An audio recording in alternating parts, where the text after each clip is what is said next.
Mis estudios profesionales eran los de jurisprudencia, de la que, sin embargo, solo me preocupé como disciplina secundaria, junto a la filosofía y la historia. En 1842 a 1843, siendo redactor de Gaceta Renana, me vi por primera vez en el trance difícil de tener que opinar sobre los llamados intereses materiales. Los debates de la Dieta Renana sobre la tala furtiva y la parcelación de la propiedad de la tierra, la polémica oficial mantenida entre el señor Bones Chaper, por entonces gobernador de la provincia renana, y Gaceta Renana acerca de la situación de los campesinos de Mosela y, finalmente, los debates sobre el librecambio y el proteccionismo. Fue lo que me movió a ocuparme por primera vez de cuestiones económicas. Por otra parte, en aquellos tiempos en que el buen deseo de ir adelante superaba en mucho el conocimiento de la materia, Gaceta Renana dejaba traslucir un eco del socialismo y del comunismo francés, tañido de un tenue matiz filosófico. Yo me declaré en contra de ese trabajo de aficionados, pero confesando al mismo tiempo sinceramente, en una controversia con la Gaceta General de Augsburgo, que mis estudios hasta ese entonces no me permitían aventurar ningún juicio acerca del contenido propiamente dicho de las tendencias francesas. Con tanto mayor deseo aproveché la ilusión de los gerentes de Gaceta Renana, quienes creían que suavizando la posición del periódico iban a conseguir que se revocase la sentencia de muerte ya decretada contra él, para retirarme de la escena pública a mi cuarto de estudio. Mi primer trabajo emprendido para resolver las dudas que me azotaban fue una revisión crítica de la filosofía hegeliana del derecho, trabajo cuya introducción apareció en 1844 en los Anales franco-alemanes que se publicaban en París. Mi investigación me llevó a la conclusión de que, tanto las relaciones jurídicas como las formas de Estado no pueden comprenderse por sí mismas ni por la llamada evolución general del espíritu humano, sino que, por el contrario, radican en las condiciones materiales de vida cuyo conjunto resume Hegel siguiendo el precedente de los ingleses y franceses del siglo XVIII, bajo el nombre de sociedad civil, y que la anatomía de la sociedad civil hay que buscarla en la economía política. En Bruselas, a donde me trasladé a consecuencia de una orden de destierro dictada por el señor Guizot, proseguí mis estudios de economía política comenzados en París. El resultado general al que llegué y que una vez obtenido sirvió de hilo conductor a mis estudios puede resumirse así. En la producción social de su vida los hombres establecen determinadas relaciones necesarias e independientes de su voluntad. Relaciones de producción que corresponden a una fase determinada de desarrollo de sus fuerzas productivas materiales. El conjunto de estas relaciones de producción forma la estructura económica de la sociedad, la base real sobre la que se levanta la superestructura jurídica y política y a la que corresponden determinadas formas de conciencia social. El modo de producción de la vida material condiciona el proceso de la vida social, política y espiritual en general. No es la conciencia del hombre la que determina su ser, sino, por el contrario, el ser social es lo que determina su conciencia. Al llegar a una fase determinada de desarrollo, las fuerzas productivas materiales de la sociedad entran en contradicción con las relaciones de producción existentes o, lo que no es más que la expresión jurídica de esto, con las relaciones de propiedad dentro de las cuales se han desenvuelto hasta allí. De formas de desarrollo de las fuerzas productivas, estas relaciones se convierten en trabas suyas y se abre así una época de revolución social. Al cambiar la base económica se transforma, más o menos rápidamente, toda la inmensa superestructura erigida sobre ella. Cuando se estudian esas transformaciones hay que distinguir siempre entre los cambios materiales ocurridos en las condiciones económicas de producción y que pueden apreciarse con la exactitud propia de las ciencias naturales, y las formas jurídicas, políticas, religiosas, artísticas o filosóficas. En una palabra, las formas ideológicas en que los hombres adquieren conciencia de este conflicto y luchan por resolverlo. Y del mismo modo que no podemos juzgar a un individuo por lo que él piensa de sí, no podemos juzgar tampoco a estas épocas de transformación por su conciencia, sino que, por el contrario, hay que explicarse esta conciencia por las contradicciones de la vida material. Por el conflicto existente entre las fuerzas productivas sociales y las relaciones de producción.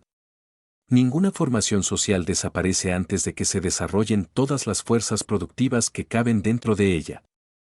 Y jamás aparecen nuevas y más elevadas relaciones de producción antes de que las condiciones materiales para su existencia hayan madurado dentro de la propia sociedad antigua.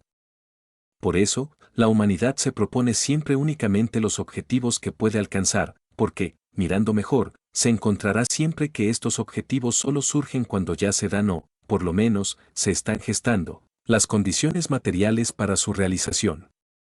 A grandes rasgos, podemos designar como otras tantas épocas de progreso en la formación económica de la sociedad el modo de producción asiático, el antiguo, el feudal y el moderno burgués.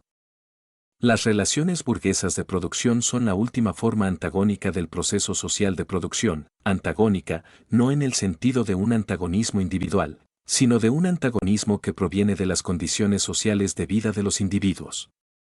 Pero las fuerzas productivas que se desarrollan en la sociedad burguesa brindan, al mismo tiempo, las condiciones materiales para la solución de este antagonismo. Con esta formación social se cierra, por lo tanto, la prehistoria de la sociedad humana.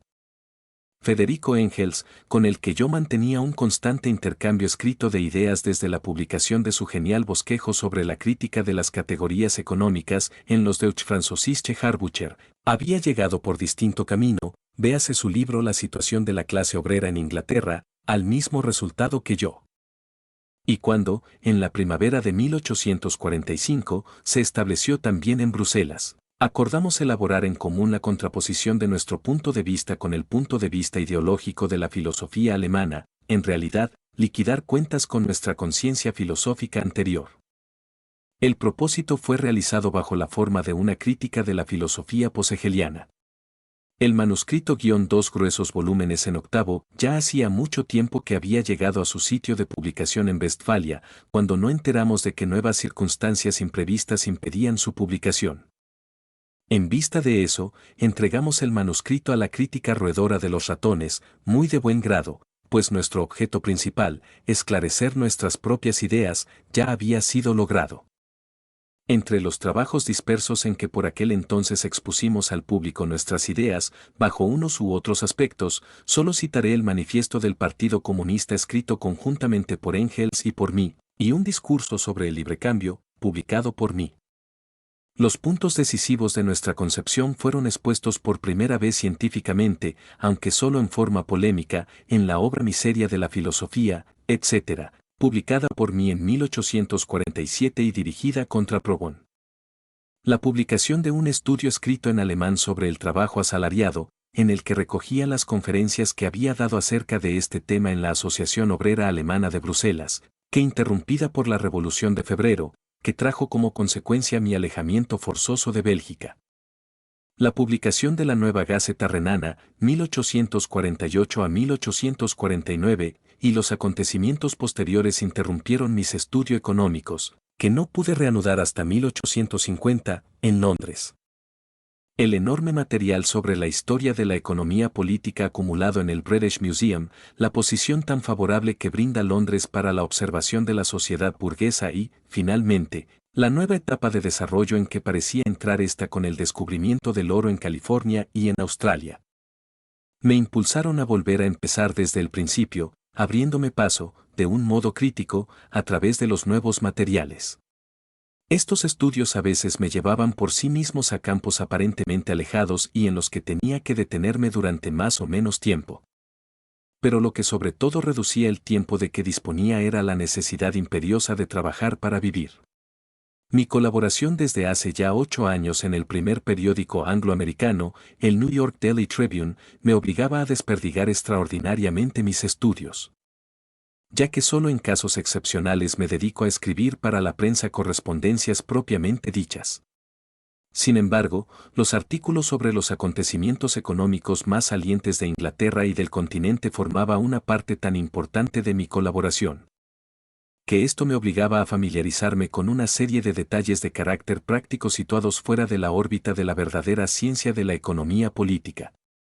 Este esbozo sobre la trayectoria de mis estudios en el campo de la economía política tiende simplemente a demostrar que mis ideas, cualquiera que sea el juicio que merezcan, y por mucho que choquen con los prejuicios interesados de las clases dominantes, son el fruto de largos años de concienzuda investigación. Pero en la puerta de la ciencia, como en la del infierno, debiera estamparse esta consigna: quisi convien lasciare ogni sospetto, ogni viltà convien che sia morta.